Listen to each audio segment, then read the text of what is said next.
All right, Travis, I don't have time for this, but it's important.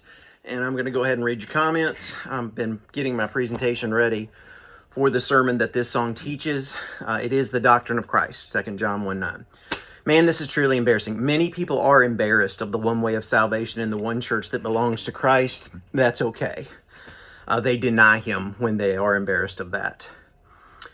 A song that should be about worshiping God. What makes you think that you get to determine what this particular song is about? I have many original hymns that are about worshiping God. They're worship songs. When I rise up in the morning, I see your hand, dear Lord. It is the works your hands have wrought that set my soul free. And I know that you are living. I am without excuse. It's called Sing of All Your Wonders. I have many that do that.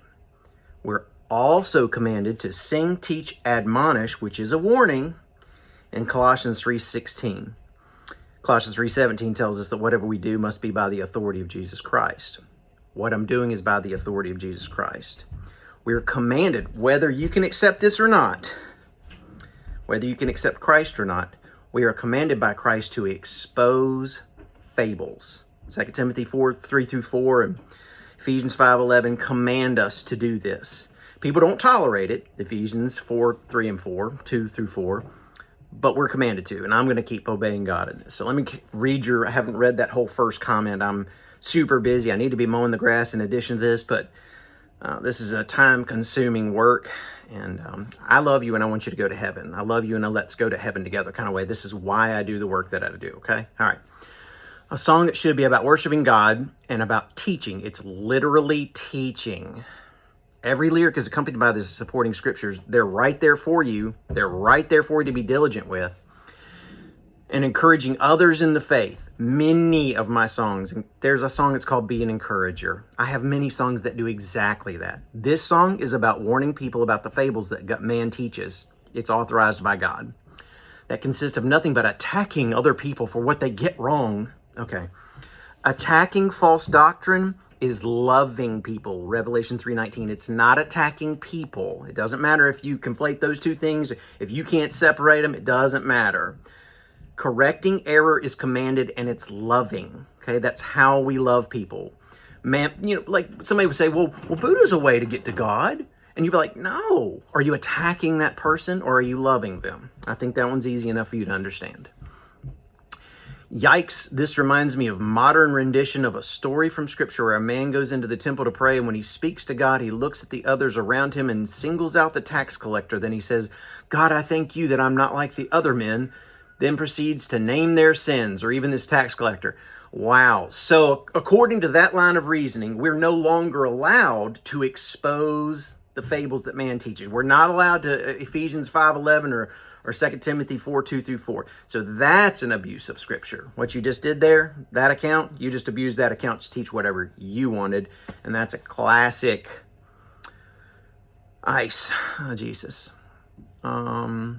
If I walked into a congregation singing this or something with this mindset, I would turn around and walk out, do better.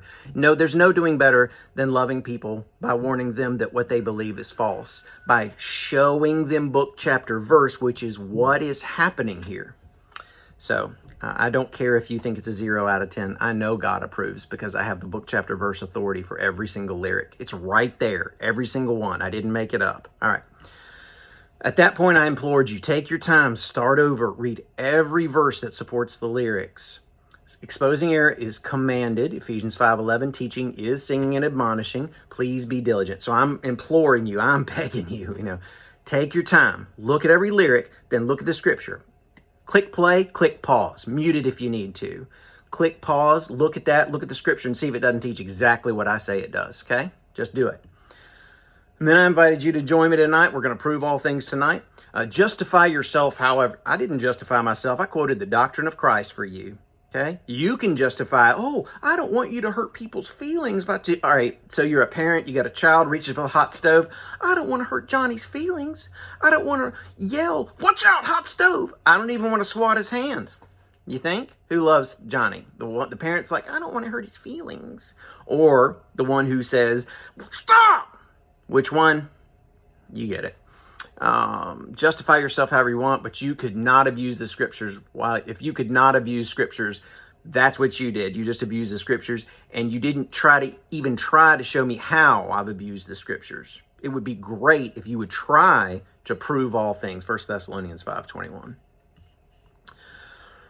I said you can claim abuse of the scriptures all you like while I quote and obey them. You can do so without providing evidence at all if it makes you feel good. So I'm calling you out for just saying you're wrong without proving all things.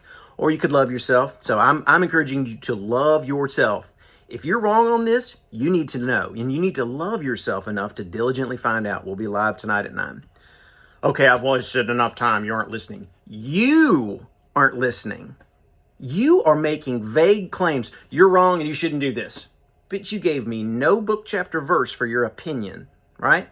Meanwhile, I've given you a harmonious wall of evidence on this. Biblical facts. You got nothing. Have no fellowship with the unfruitful works of darkness, but rather expose them. Ephesians 5:11 is very clear, okay? I love you.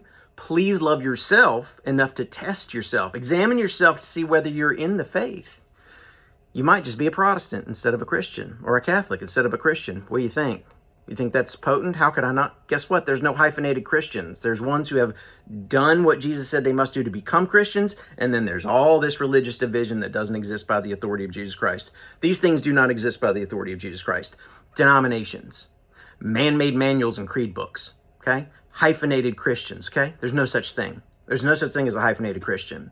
One is either a Christian having done what Jesus said they must do, and I expose those who teach something else, okay? I actually love you, like a love you in a let's go to heaven together kind of way. My name is Paul Mays. Join us at 9 p.m. We will expose the fables that man teaches by the authority of Jesus Christ. We'll see you there.